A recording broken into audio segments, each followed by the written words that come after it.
bonjour ou bonsoir. Je suis dans la joie de vous savoir vraiment nombreux en train de me suivre dans ces instants. Je suis donc privilégié de me savoir entrer dans votre maison afin de partager avec vous un moment, un court instant.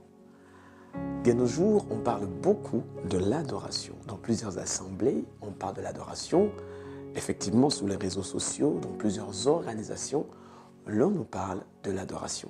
Mais qu'est-ce donc l'adoration? Aujourd'hui, chaque personne qui essaie de chanter, il dit qu'il adore. Chaque personne qui essaie de jouer un instrument, il dit il adore. C'est une très bonne nouvelle qu'il puisse y avoir des adorateurs.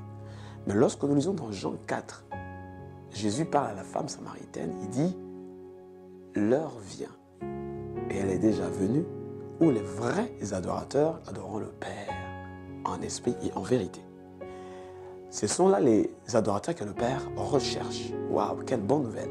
Donc Jésus est venu avec ce que moi j'appelle très souvent un CDE.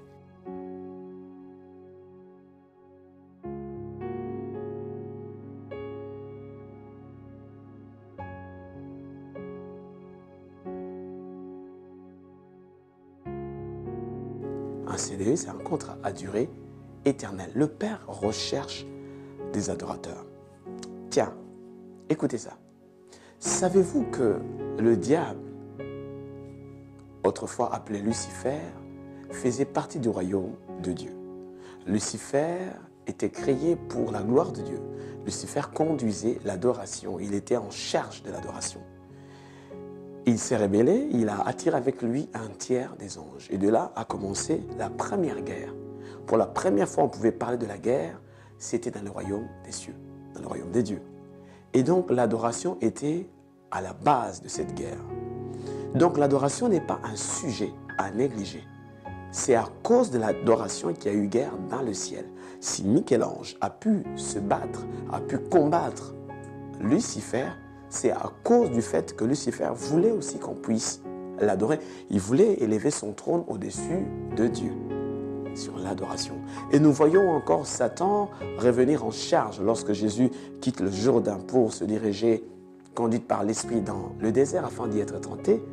Satan revient encore avec cette information selon laquelle il souhaite qu'on puisse l'adorer. Il dit à Jésus, en dernier lieu, si tu te prosternes et m'adores, alors je te donnerai. Deux choses à retenir. Satan n'a pas arrêté de chercher des adorateurs.